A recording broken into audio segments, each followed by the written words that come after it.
Mandalakaram Vyaptam Yena Characharam Tatpadam Darshidam Yena Tasmai Shri Gurave Namaha Ajnanatimirandasya Jnananjanam Shalakaya Chakshurumiritam Yena Tasmai Shri Gurave Namaha Guru Brahma, Guru Vishnu, Guru Devo Maheshwara Guru Sakshat Parabrahma Tasmai Shri Gurave Namaha Om Hrim Shri Gurubhyo Namaha.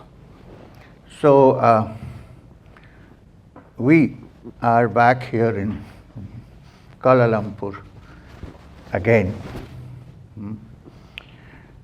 I'm glad to note that within 2 years, did I come 2 years before or 1 year? 1 year, some of our good friends, satsangis, especially Shashi. You know, Shashi was the name of another direct disciple of Sri Ramakrishna Paramahamsa, Shashi Maharaj. Is already beginning to give a satsang. Very nice. I'm glad. Because the idea here is not to project me, myself, but to let everybody understand the knowledge, and very soon you become teachers in your own turn.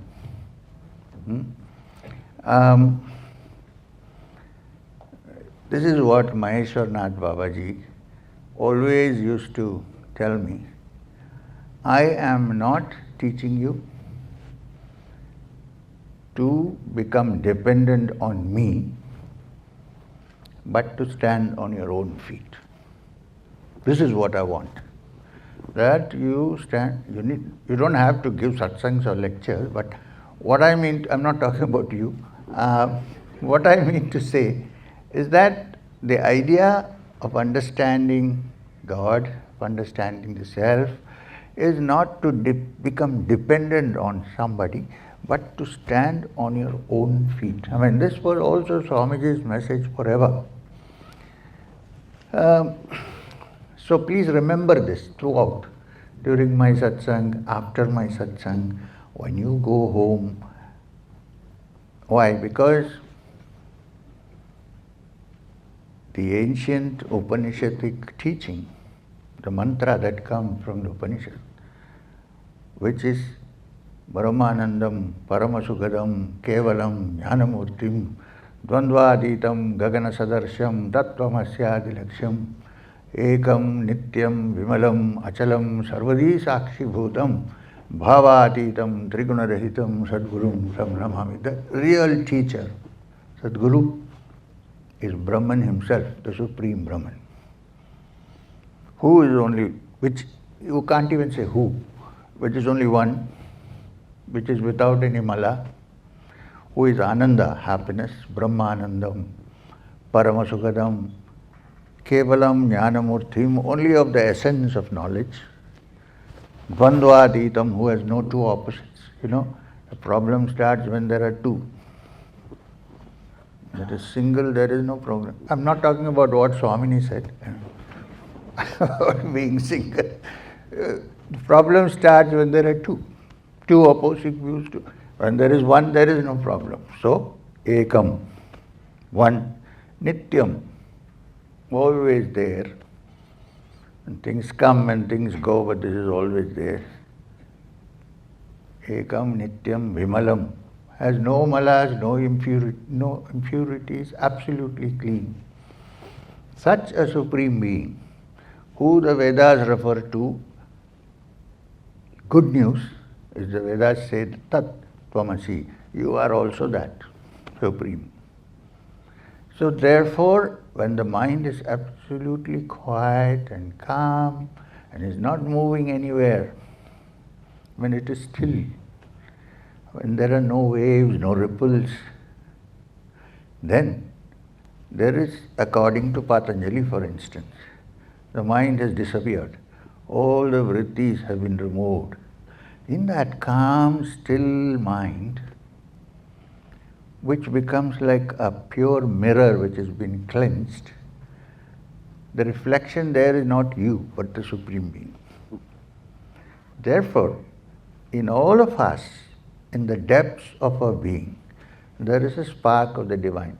Let us not be too audacious and say Supreme Being, I am the, this is, Aham Brahmasmi is one of the Mahavakyas, very dangerous.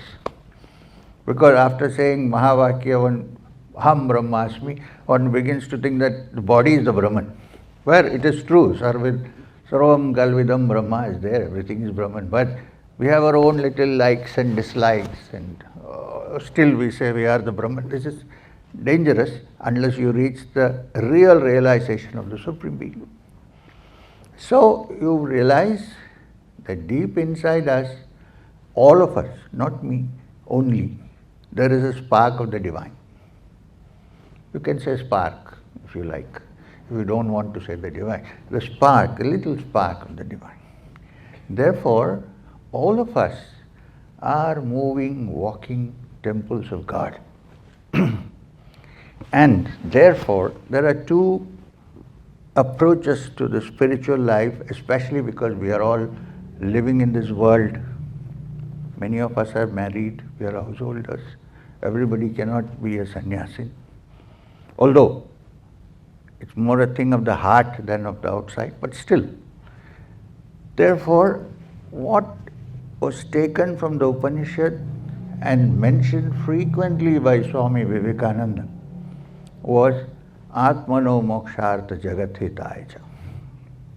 That means moksha or freedom for the soul, which is of course a part of the Supreme, a spark of the divine, and Jagat Hitaya Cha, welfare of this world. Both have to go together. Sannyasin need not really worry about the welfare. He can remain absorbed, but we, who are with us, you and I, have to think of both to live in this world. Atmano Mokshartha and Jagat Hitaya Cha. If these two things go together, we can lead a really successful spiritual life in this world, at the same time function well in the outside world. Now, this is the aim. Now, while I describe the Supreme Brahman as indescribable and so on, the fact is, if something is indescribable, suppose like the Upanishad says, yan manasana manyute, which even the mind cannot reach, it is not possible for us to have any relationship with such a supreme reality which can't be touched. So therefore, what we should remember, that all the manifestations we have in this world are expressions of that Supreme Being. Now these manifestations, we can be in contact, we can be in touch, we can serve, we can do seva. Through that, you slowly develop and go into the higher level of thought where you touch that which is indescribable. You cannot say, I will straight away go there. It's not so easy. It's like somebody said, I have studied J. Krishnamurti, so I am a Krishnamurtite, so I will not do anything. I am okay, I am free. I said, are you really free? Krishnamurti might have been free, but are you really free?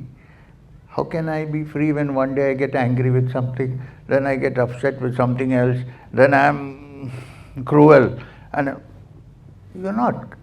It's like somebody told me, I smoke and it's okay. I said, why? He said, because Swami Vivekananda used to smoke. Yes. I said, 1 minute. He did many other things. You know only how to smoke. And probably, if he knew that smoking is bad for the lungs, as we all know now, he would have thrown it off in 1 second. It did not require much trouble for him to do that. It was very easy for him. So, let's not go into that trial, okay? As we are, where we are. So therefore, you will see a great person like Adi Shankara.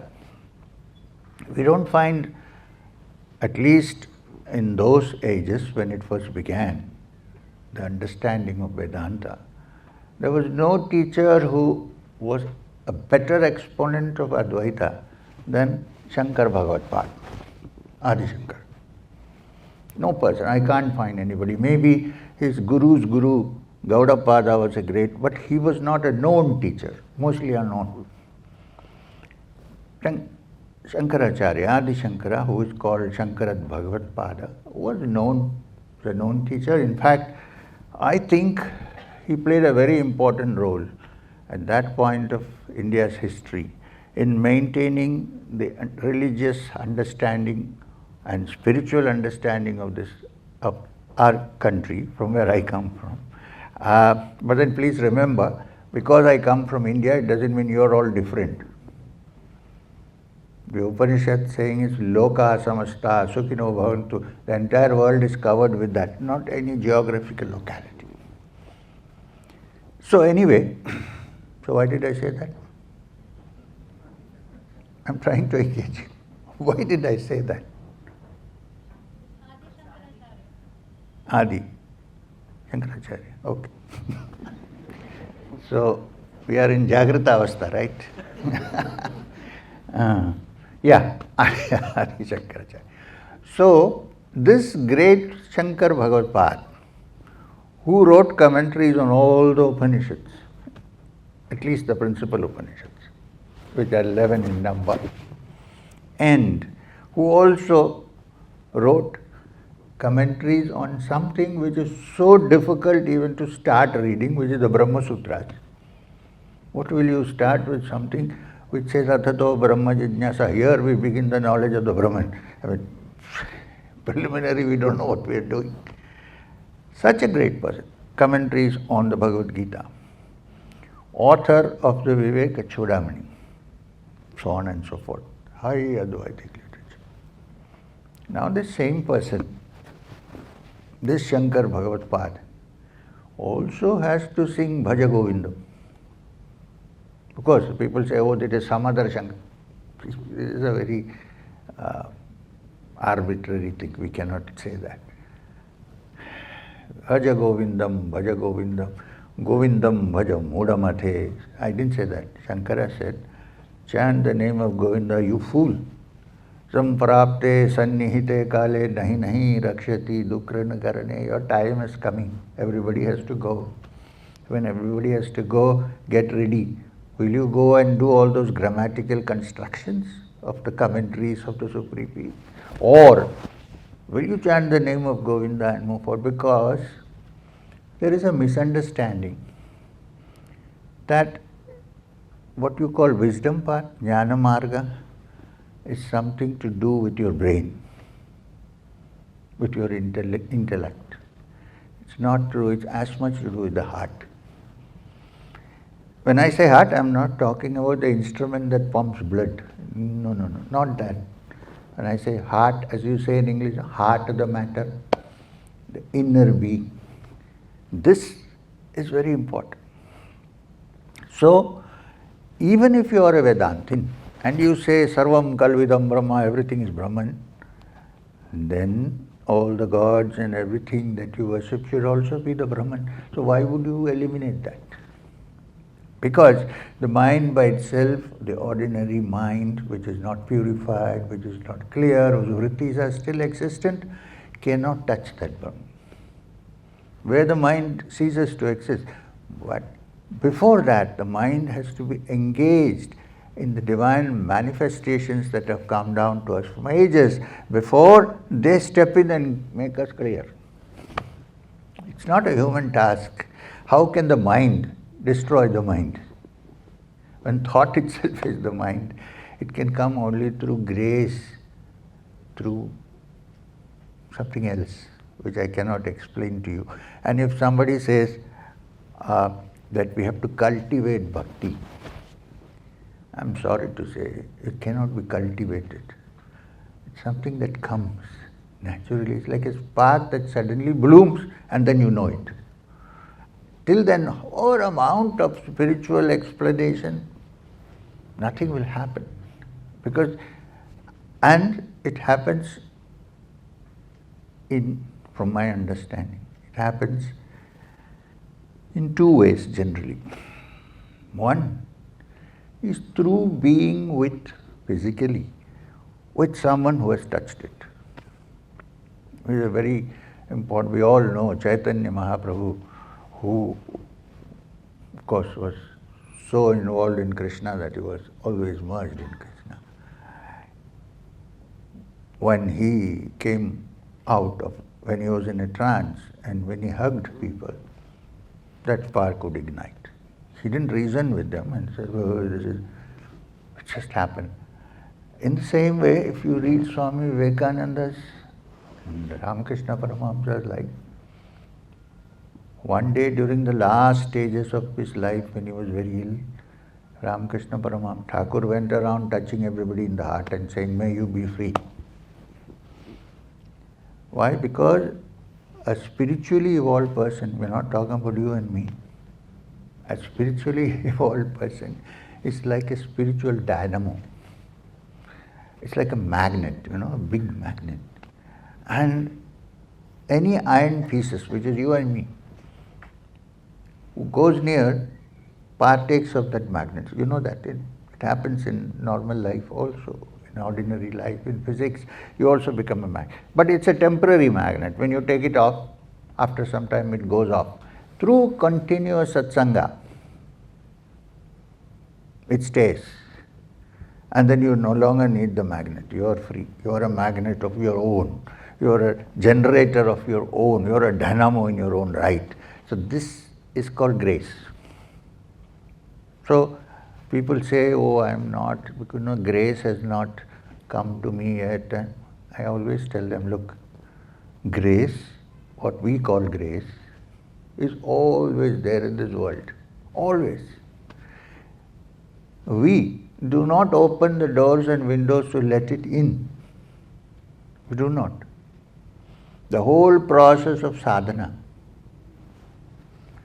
is this. One, cleaning the iron so that you get rid of all the rust, so that the magnetism becomes clear. Second, you open the windows, clean the windows, open them, clean the floor, because even if the window and door is open, and if the breeze of grace flows, if there is mud and dirt on your floor, that will only blow, nothing else will be there. Keep everything clean. The whole process of sadhana, whatever marga it is, bhakti marga, jnana marga, yoga, whatever it is the cleaning process. We cannot do more than that. Don't think, oh, I'm doing every day this yoga, I'm in samadhi. Sorry. You may be in samadhi, but you have not touched it. So the whole process is to clean the mind of vrittis. This is sadhana. And it is done in many ways, through yoga, through bhakti, through jnana, except that the jnana marga is the most difficult. The most sharpest, the most intelligent mind soon discovers the limitations of the intellect. And then it is beyond. What is happening is not intellectual, it's much beyond. So, I want to tell you a story. Interesting story. People like stories, right? Or Shashi just told us a beautiful story from Thakur's life. This is also from, I won't tell you now.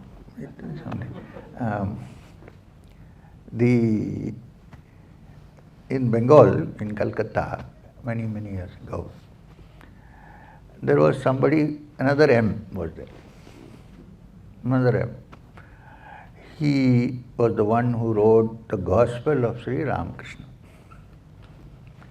And he always signed as M. Later on in Bengal it became Shri Ma. Ma is the letter, not Amma, but Ma.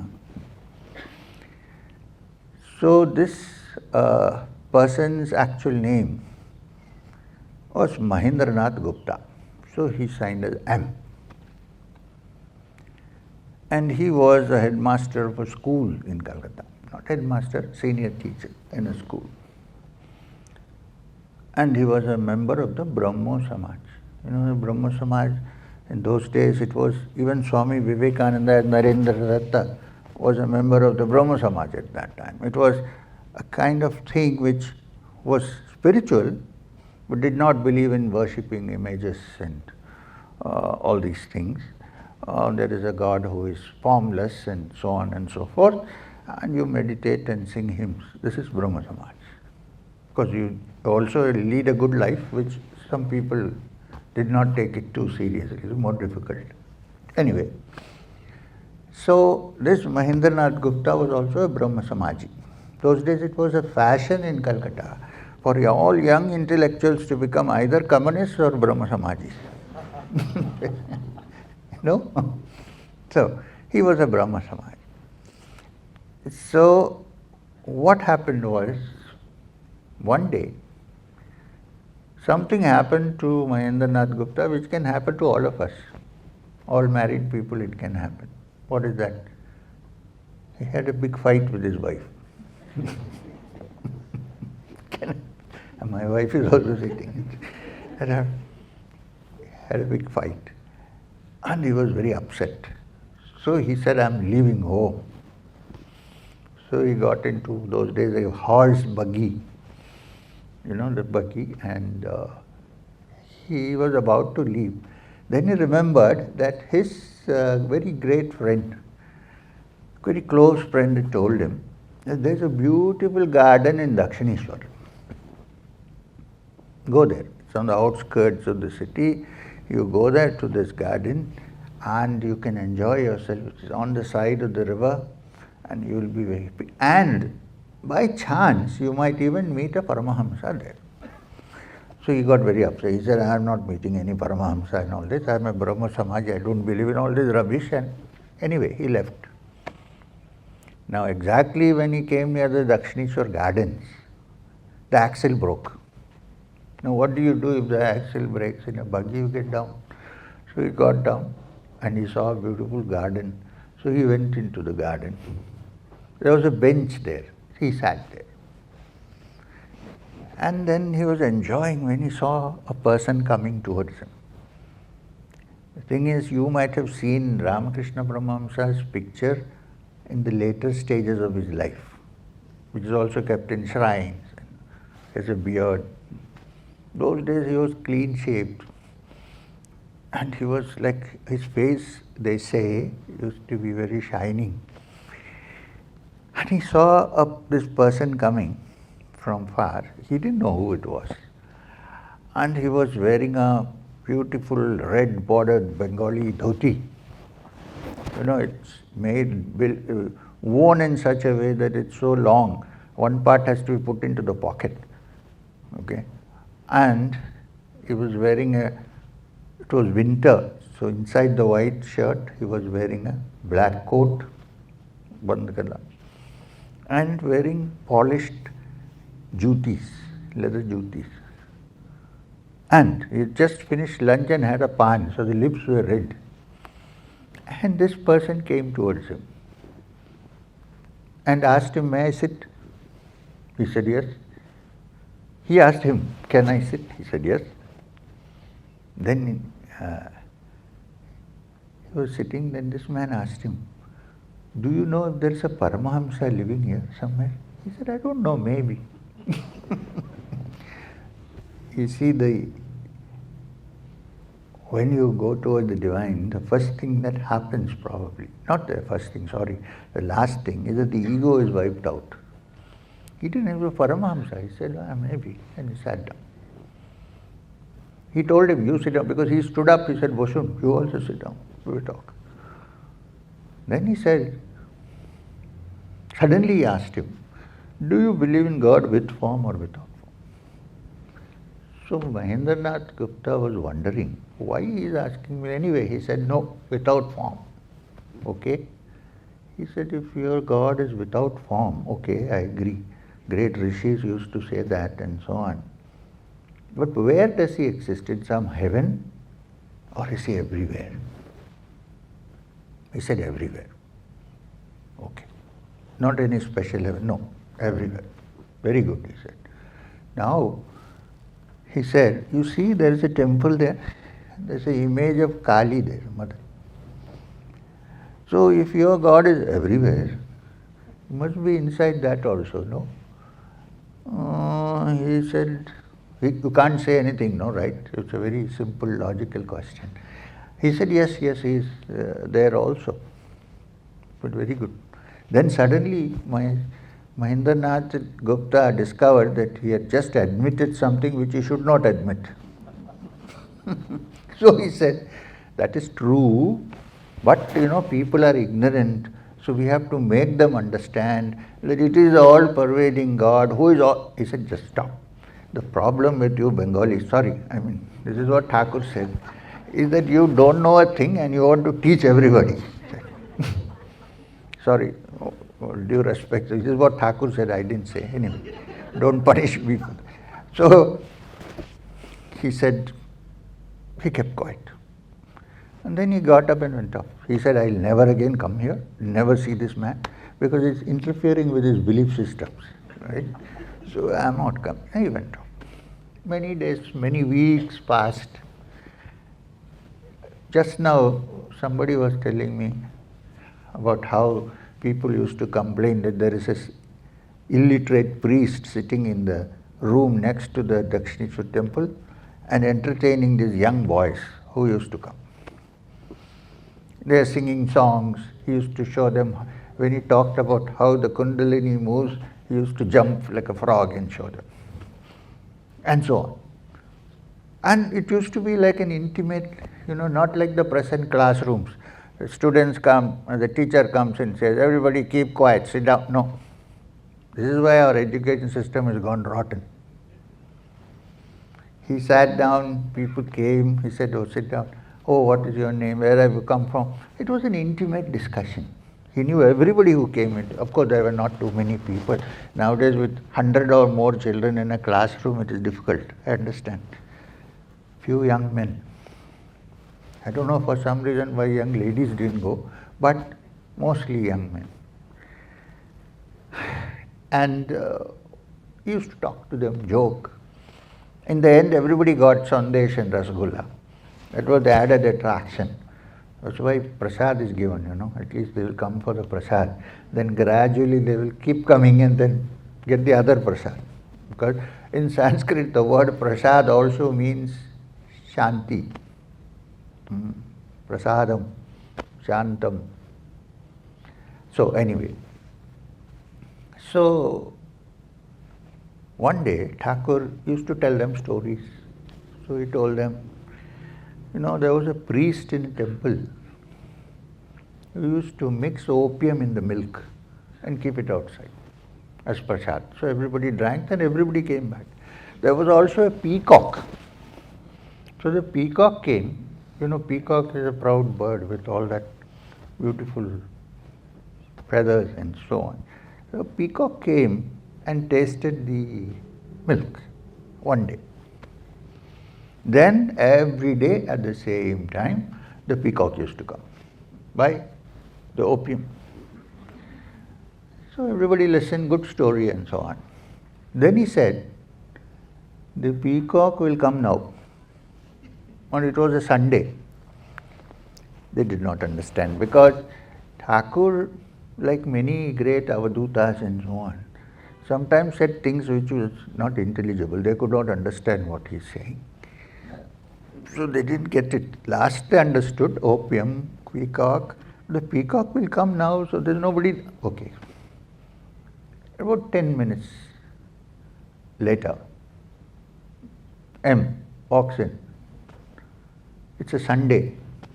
Why he came, he himself doesn't know. Because he had decided, I will not go. It is the opium of meeting this guy. He came. As soon as he entered, Thakur whispered to somebody sitting next to him, the peacock has come. Everybody burst out laughing. So, this guy didn't know why they were laughing. At the end of the talk, he asked, everybody was going, he asked them, why do I look like a clown? Why are you laughing? He said, this is the story that Thakur said. Then from that day, this peacock used to go every Sunday.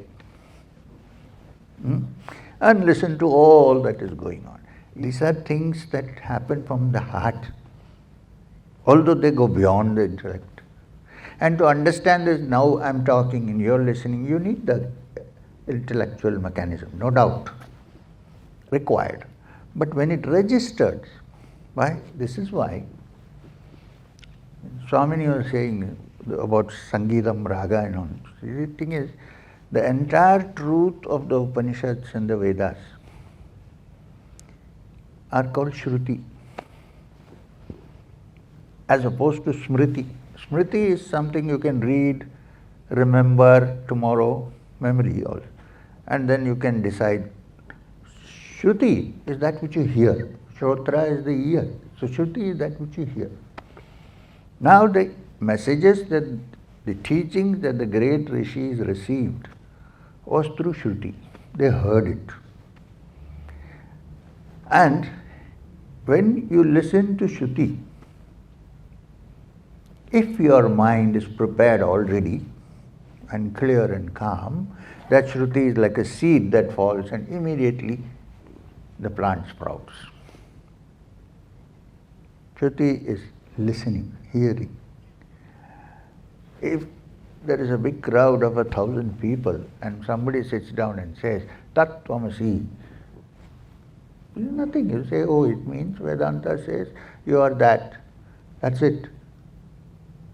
But if the mind has already been prepared, maybe in this life or maybe many lives, perhaps, then out of the blue, the person says, Tat Tvamasi, and he got it.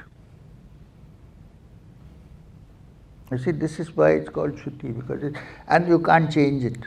You can change Smriti, but you cannot change Shruti, because it is that which was heard from above. When I say above, meaning beyond the ordinary intellect interfering with it. So what I'm trying to say is that while it is true that the Supreme Being is formless and ungraspable, Chakshusha na pashyati, we see, I cannot see, and so on and so forth, Upanishad, Shruti. Then what is the way?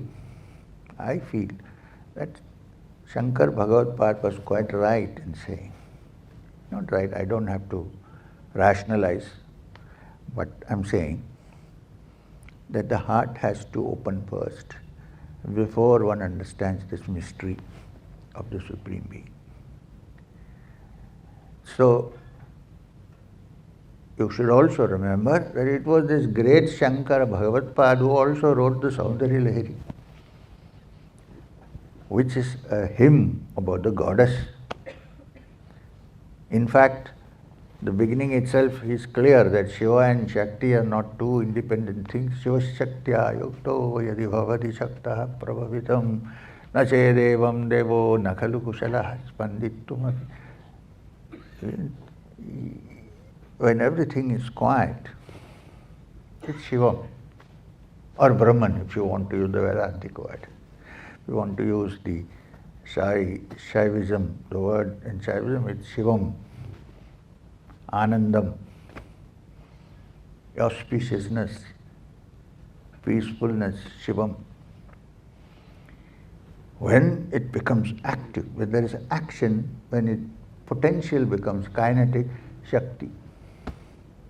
So therefore, it's to reason that this whole world that we see may be Shivam hidden way, but in actual way it is Shakti's manifestation, it's a movement. Do you think there's anything that does not move? Everything moves. There is not a single thing that is stationary. That is why in our minds, when the mind becomes dead and dull and stationary, some people mistake it to be in Sattva Guna. It's actually in Tamo Guna, in inertia. There are some people who eat nicely, sleep, say, oh, I'm in Samadhi, I'm Sattva Guna. That is not Sattva Guna. Sattva Guna comes only when the Tamo Guna is activated through Rajas and then taken to Sattva.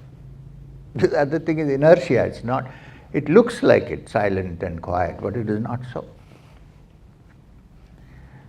So, Ram, what was I saying just now? No, before that. You are supposed to run New Zealand, sir. Tell me. Huh? Yeah, I continued. I said first that there is nothing that moves, that does not move. There is nothing that does not move. If there is something that does not move, it's only when the mind is completely quiet. Otherwise, always there is movement. In fact, the Ishavasya Upanishad begins like that. Ishavashyamidam sarvam yatkincha jagatyam jagat tena tyaktena bhunjita magritha kasya svidhanam, which means, it's not mistranslate, it means Ishavashyamidam sarvam, that supreme reality, the Brahman or Shivam. When I say Ishavashyamidam, it has nothing to do with existing organizations. Ishavashyamidam sarvam, that supreme Isha, the supreme being, pervades everything here. There is no place where it does not exist. Pervades everything here. Now it says, Yat kincha jagatyam jagat. It exists in everything in this world that moves.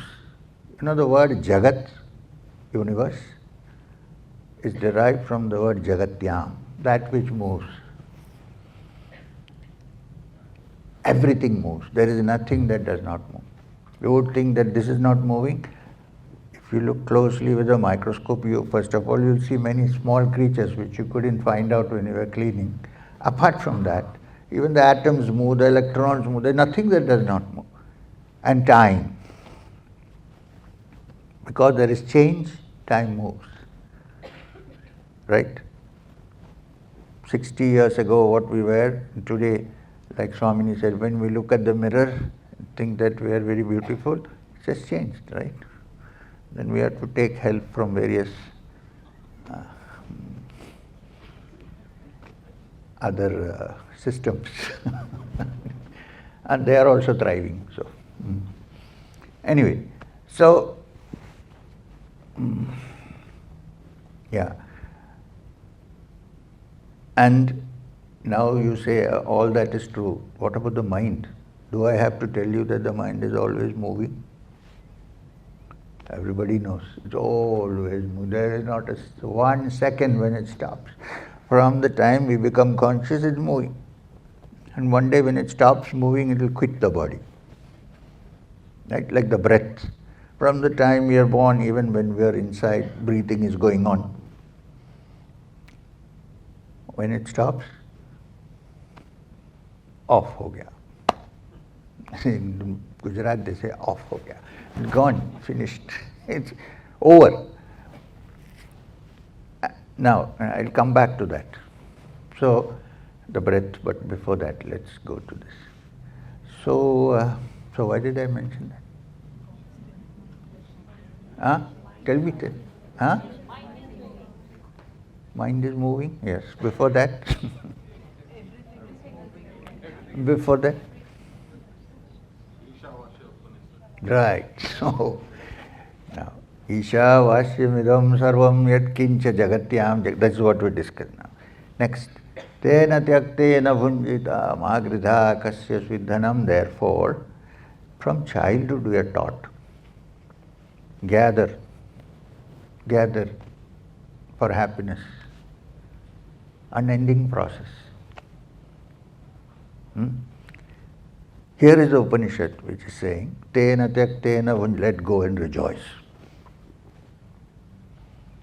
It's opposite. Let go. You might think it is opposite, it's not. Let go and rejoice. Then, magridha kasya svidhanam, don't covet another person's wealth. Why? Because you yourself, in your true essence, is all the wealth that is in this universe. What will you get from somebody else? So, this word, this sentence, tena tyakti, let go and rejoice, is not just physical. I know people who have nothing but cannot let go. I know people who have so much but can let go. Believe me. I'm going to tell you this. There used to be the great king of Videha, whose name was Janaka. He was the king of Videha.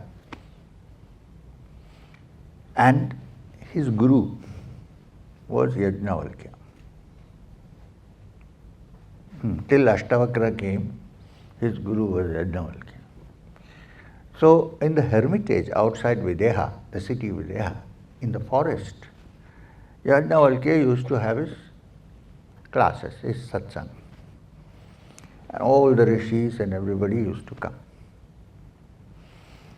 But in the front there was always one seat reserved for Janaka. So everybody used to mutter, they were not dare to say that, but they muttered, it's because he's the king, this seat is kept here. You see, even Yajnavalkya has discrimination. Otherwise why? So one day, a big fire broke out in the forest. Big fire. And the news came from the messenger that a fire is broken out. So all are sitting, including Janaka. All the people got up, most of them, and started running. Somebody said, my kutir is burning. Somebody said, my kamandalu must have melted by now. Somebody said, my spare rudraksha, it will burn off. One of my kaupins is burning, one I am wearing. And it was. There was one person who was sitting there without moving in front. That was Janaka, the king of Videha. When everything became silent, he asked Yajnavalkya, sir, what were you saying just now? Can we continue? Then there were a couple of rishis sitting there. So Yajnavalkya told them, this is why I have this seat.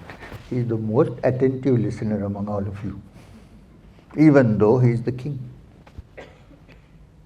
He said, let's finish this, then we will think of the fire. But first, what are you saying? Because it is so urgent for him to understand. So, now I'm talking about let go, different. Now letting go doesn't mean giving up. Sometimes we get frustrated in life and we give up. Right? Giving up is not the same as letting go. Please understand this carefully. You can give up many things, but you would not have let it go from your mind. I might have stopped going to clubs. I've given up. Sitting in my evening when I'm meditating is the club that is going on in my mind. Right? I might have given up drinking. But when I'm sitting for meditation, it's the beer bottle that goes around my mind. Now, so let go, let's give you an example. Suppose some 20 years ago, Ramji, who is sitting in front of me, you know how strong he looks. He gave me a tight slap. You didn't, I'm just using as an example. Otherwise, I'd never come to New Zealand if you do that. So, suppose he gave me a tight slap. Now, just think about this carefully. This is something you can practice in daily life. You have the best reception here, sitting, hiding.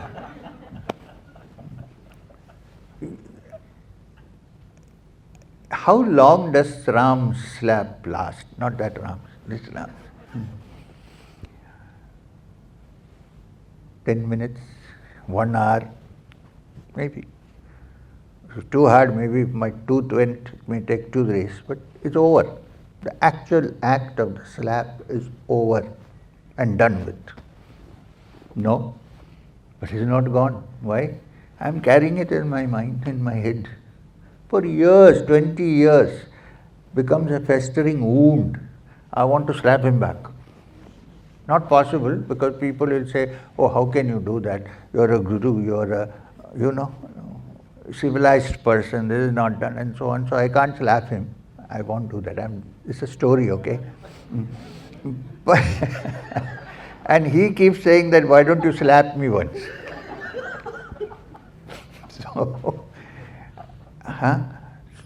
But so his slap is in my mind for 20 years. I cannot let go of it. It's not there actually. Actually it is not there. But it is there like a festering wound. I have to get it back. Can we be free of that? You know, life becomes so beautiful if you just throw it out of the window. I mean, make a mental feeling that here, I am throwing it out. Done. Gone. And next day, wake up in the morning, it's a new day.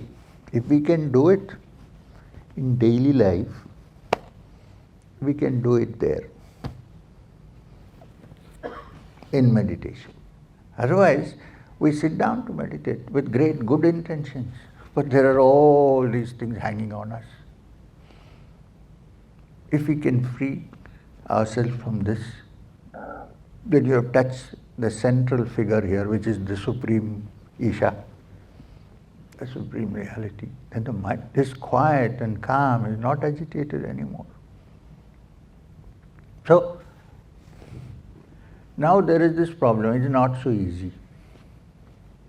Therefore, great rishis have given us beautiful sounds which are called mantras. Beautiful, today we heard the Tirijnana Sambandha Stevaram. There are beautiful things which have been given to us. Many people complain to me, I sit down to meditate but my mind is wandering. Actually they say, once Ramana Maharshi told somebody, when you sit down and your mind is wandering, why don't you walk so that maybe your mind will become quiet? So that started the Tiruvalam. Everybody is going around. It was from ancient times. They have given us some beautiful sounds, some beautiful slokas, stotras, mantras. Instead of trying to control the mind which is running away, if you can get fully absorbed in this, with music, like she also said today during her presentation, music is something which needs no language. I'm not talking about words, I'm talking about music. If Krishna is blowing his flute, playing his flute, up on the hills of Govardhana, do you need a language? The Gopikas forgot even their clothes and went. I'm not saying you should do that. It's just an illustration.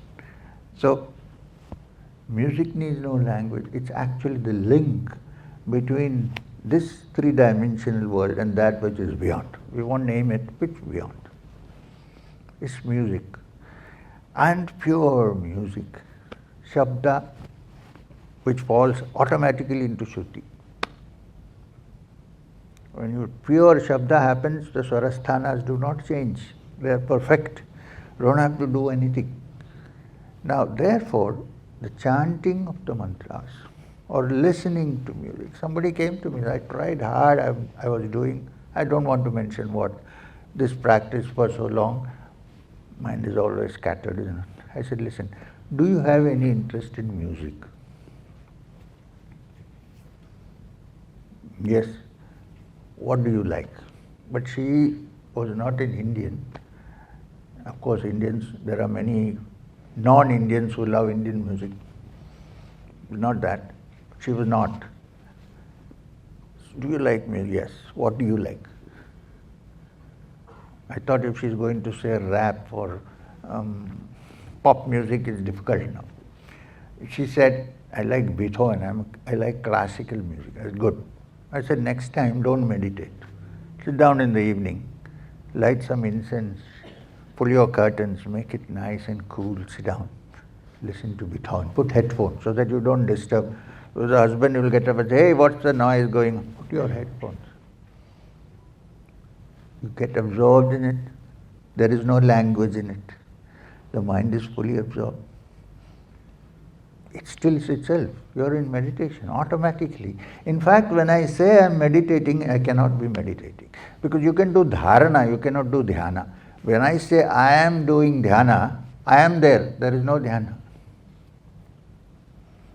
You can say I am doing dharana, fixing my attention. Yes, when it becomes continuous and effortless, I am not there. There is only dhyana happening. This is what happens with music, which is why in all our devotional systems, music has been looked into and advocated as a wonderful medium for keeping the mind on the Lord, or to let the mind go into the inner depths, whichever way you want to call it.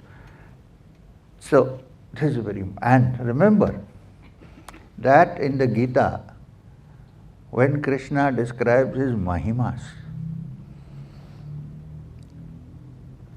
he says, among the Munis I am Kapila and so on, among the Achalas I am the Himachala, but among the mountains he says I am Meru. Which Bal Gangadhar Tilak thought was the North Pole. He says something interesting. He says, among the Vedas, I am Samaveda. Samavedosmi.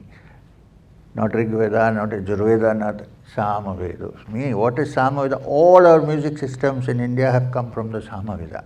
If you look at the Samaveda, 85% is the Rig Veda. But it is not chanted, it is sung. Samagayanti. It's sung. So therefore, now we come down to simple practical things. When you have acquired or got some kind of a mantra from a person who is properly qualified, you can also pick up from books, okay, no matter. But suppose somebody who has chanted the mantra and achieved the siddhi of the mantra, when that person gives you a mantra, that becomes the seed which sprouts in your heart and removes all the vrittis. So by chanting that you reach the system. Even in the Patanjali's Yoga Sutras, one of the methods given is the chanting of the pranava. Chanting of the Om. And among sounds, pranava is one of the most important. It is the link that takes you, even in the Kathopanishad, when Nachiketa goes to the Lord of Death, Yama.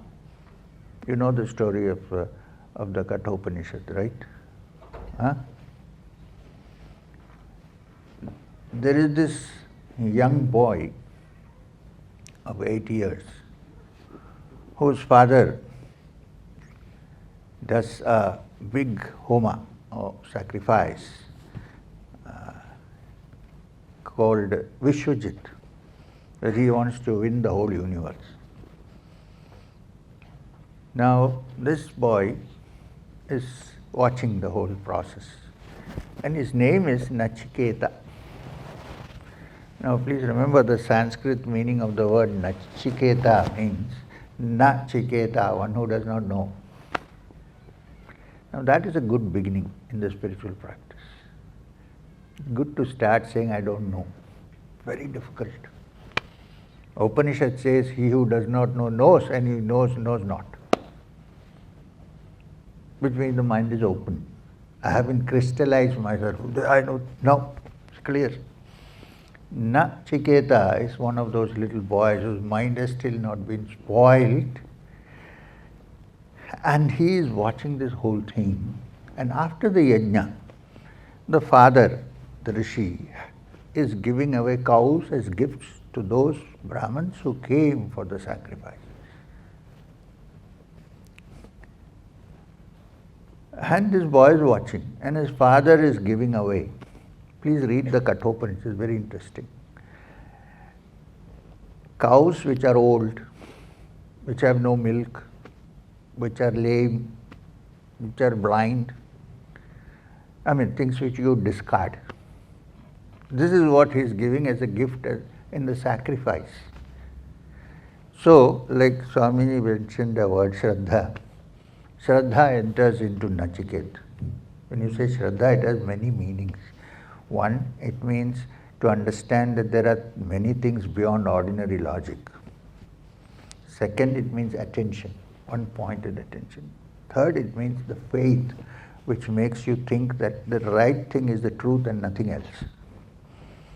So Nachiketa, with great Shraddha, not afraid of anything, asks his father, Dad, he didn't say Dad, I'm just saying, what is this that you're doing? Huh? When there is a sacrifice, you give what is dear to you, right? You don't give away useless things like lame cows. I'm doing a lot of charity. That means what? I'm giving all my discarded clothes to somebody. Not my new clothes. So, he asked him, Dad, this is what you're doing. But I am your nearest and the dearest and the only son for you. Who will you give me to as a sacrifice? The story is that the rishi got annoyed and in a fit of anger said, I give you away to death. Now because it is Rishi Vakya, he went off to the other world of death.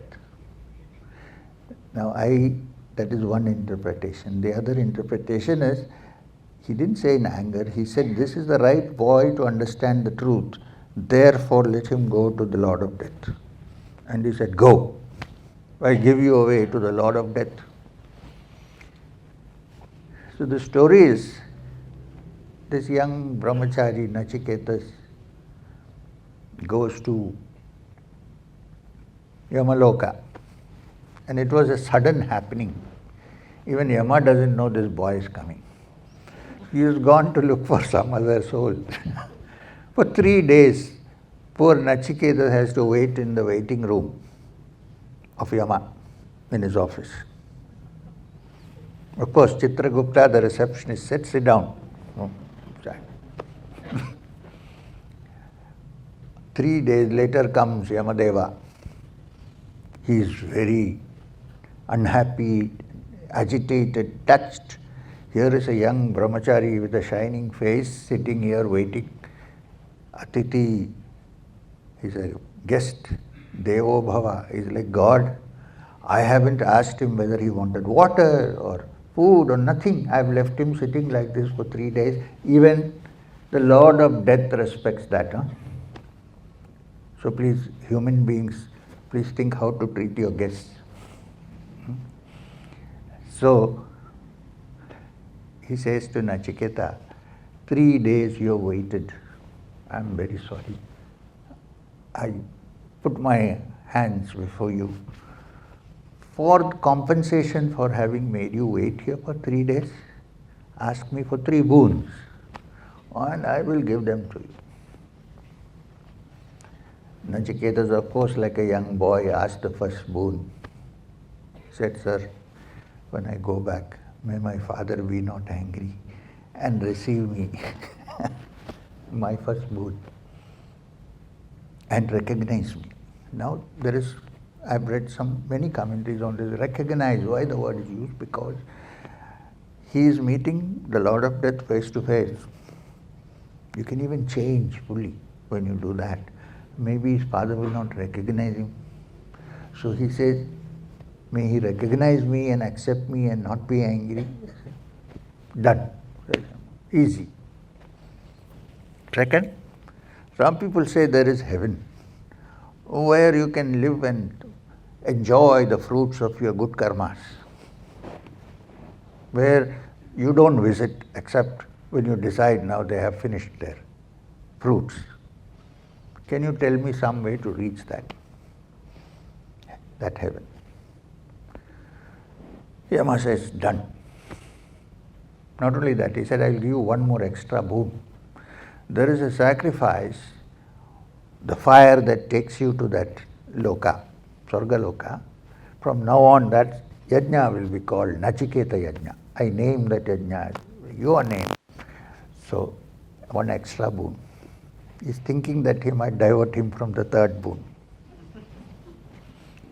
The third boon, Nachiketa says, some say that when the person dies, that is the end of it, like a watch which is dead. Some say there's something that survives after that. Nobody has answered this question properly. And is there something in me which does not die when the body dies, which is immortal, which death cannot touch? Is there something in me which is a spark of the divine, which death cannot even touch? Amrita means not mrityu, amrita. Is there something? If that is so, teach me how to get there. Now please understand this. Many people come and say, I want only moksha, there's nothing else. Not true.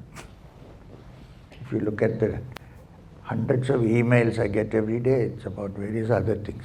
I'm married for 8 years. I have no kid, please. Moksha is nowhere in the picture. Or something like that. Anyway, he says to Nachiketa, but in India, if you are a guru, you have to do all this. Somebody doesn't have a child, you have to not biologically, all this kind of. So anyway, so what did I say?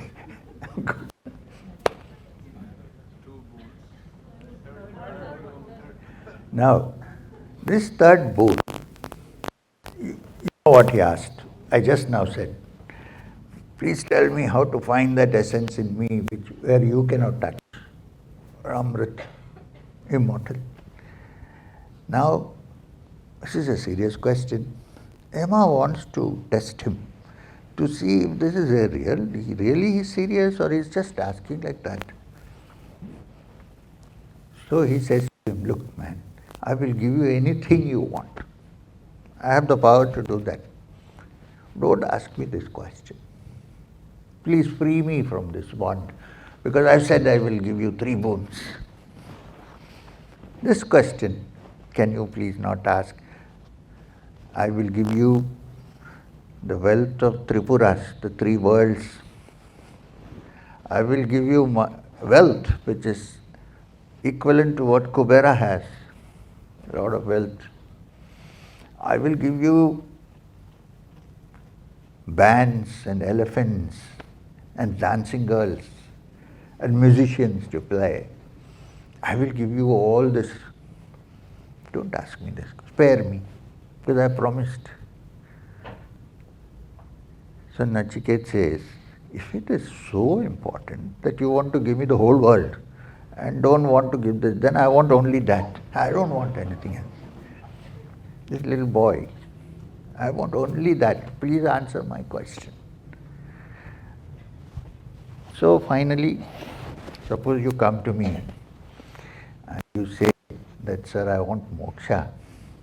And I say, moksha, now that is very, very difficult. It's not so easy, although it is not that anyway, not so easy.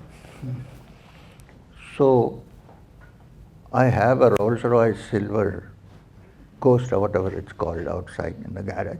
Here is the key, take it. I'll also give you the RC book. How many people will want moksha instead of the silver ghost from the ghost who walks? How many? Nachiketa was a person who said, you all this. In fact, in the Upanishad, he says, keep your dancing girls to yourself. I don't want all that. I want to know this. Why I mentioned it is about pranava. So while describing it,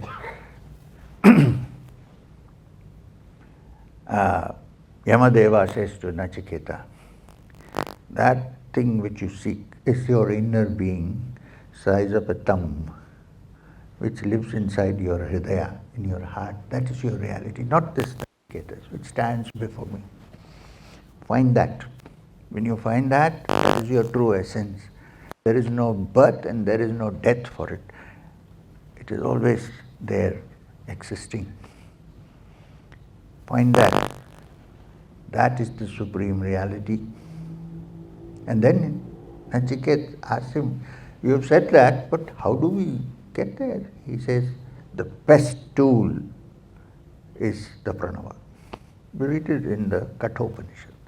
He says, pranava, that's Om, is the universal sound with which you can move forward by just chanting. It is the bridge between this world and the world of immortality. So just understand this. Then Nachiketa comes back, of course, fully armed with the understanding of this, and so on and so forth. So this is what. Now, most mantras have Om as the pranava. I cannot discuss Kriya Yoga here because we have 2 days retreat for Kriya Yoga. I won't let the cat out of the bag here.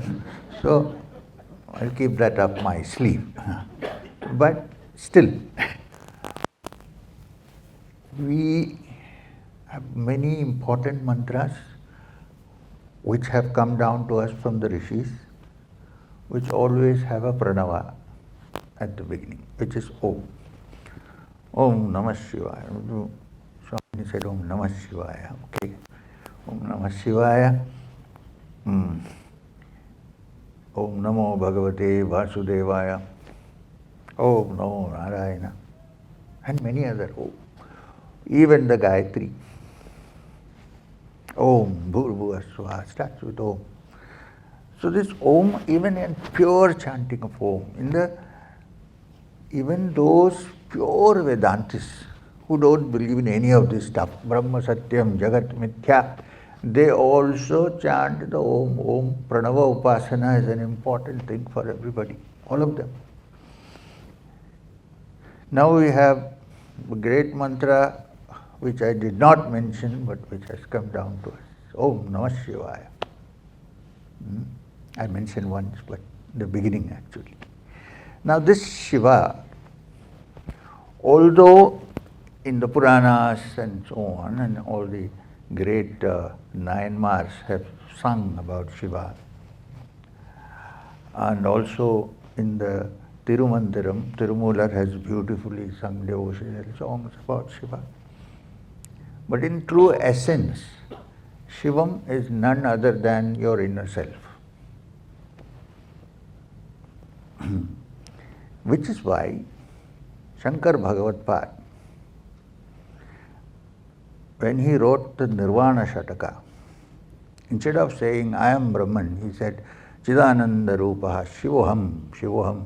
I am of the nature of Shiva. I am of the nature of Chit, consciousness and Ananda.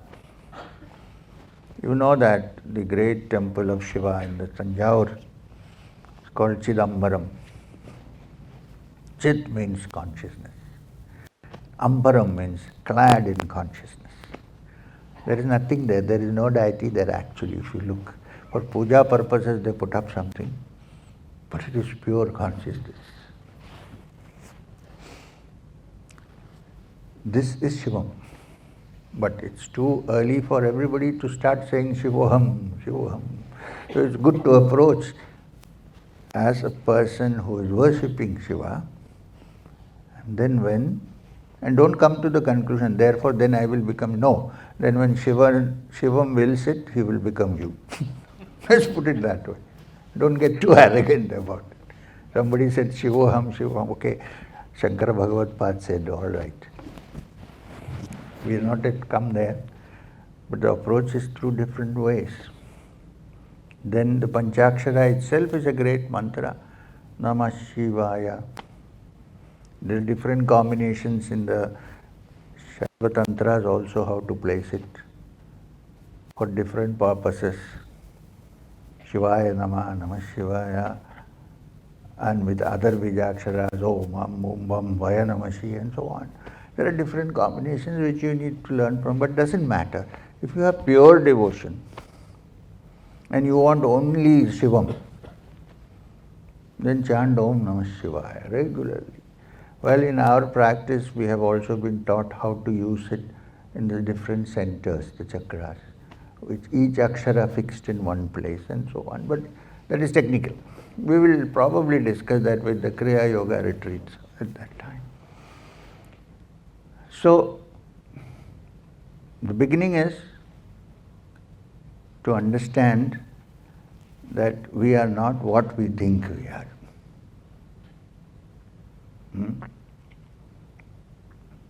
But we are something other than that. Something which is all-pervading, which is blissful. You know, in Vedanta, the word used for the Supreme Being is Satchidananda, which means Sat, meaning that which is always there, as opposed to that which is here now and gone tomorrow. Sat.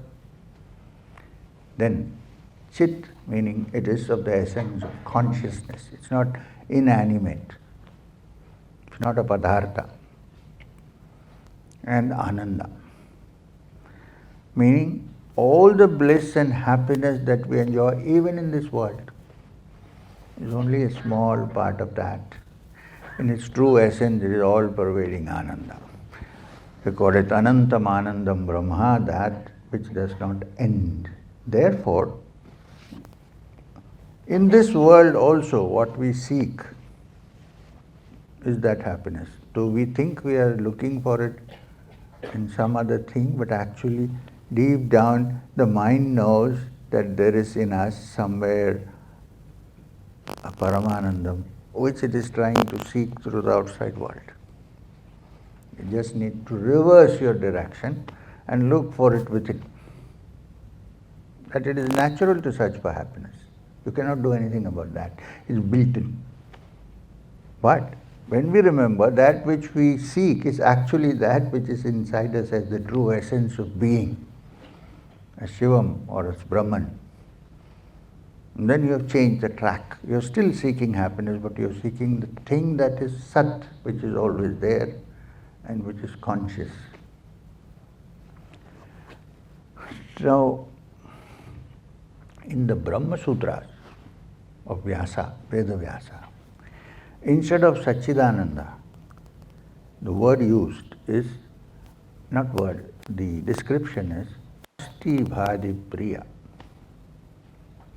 Asti Bhadi Priya. He does not use Satchidananda. Asti Bhadi Priya. Asti means that which is, I-S, with a capital I, which means which always is.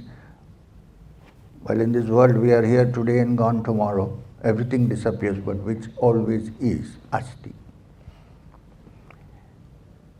And Bhati means that which is conscious and effulgent. And Priya means that which is love, which is dear to everybody.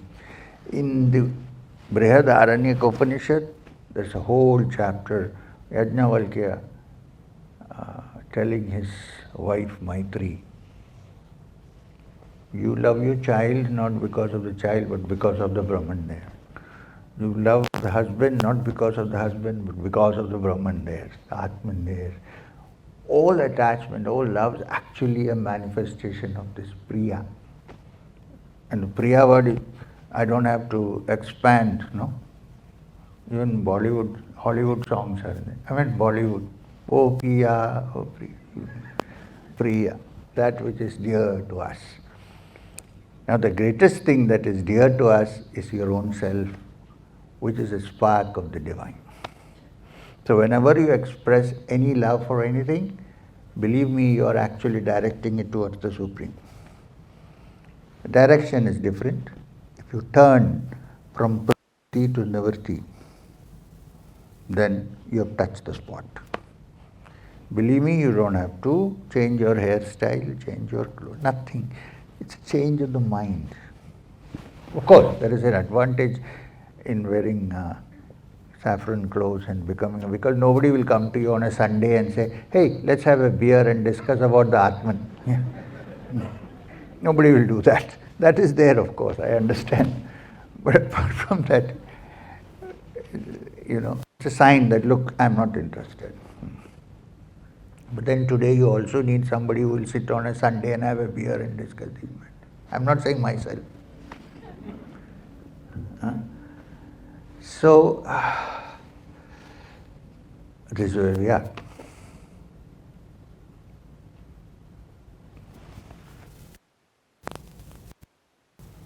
It's 1 hour. Beyond 1 hour in such subjects,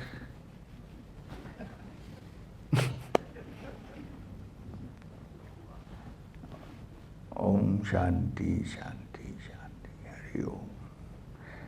So, how many of you are coming for the retreat tomorrow? Oh, lots of people. How am I going to manage?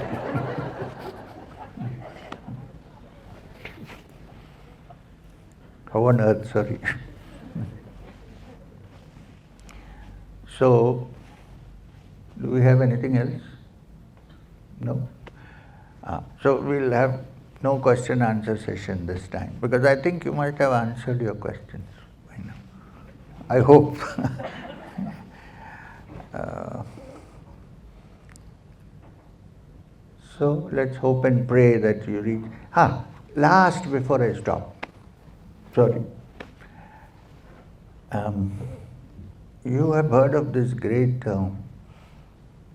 weaver saint who lived in Banaras, whose name was Kabir Das. Many of you must have heard of Kabir Das. He said many wonderful things. About life, there is one beautiful saying of his doha. Pani kera budhuda as manushya ki jaat dekhat hi chip jayega jaun tarat parvat, which means life is like a bubble that comes, budhuda. Human life is like that. When it is there, it reflects everything around in the bubble.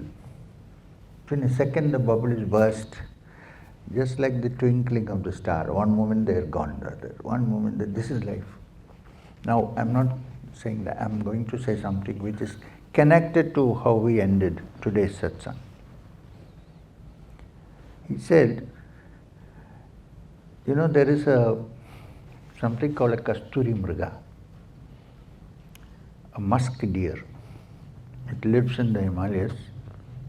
Many of them have been eliminated now because of human greed for musk perfumes. It's a small deer. So what he said was, if you can turn around and look, you'll find all the fragrance there. This is why the great rishis, the Shruti says, Tat Tvamasi, you are not this, but you are that. And also, I am Atma, Brahma, my Atman is, I don't want to say it blatantly, but my Atman is Brahman. I'm saying my Atman is part of the Brahman. Let's put it that modestly.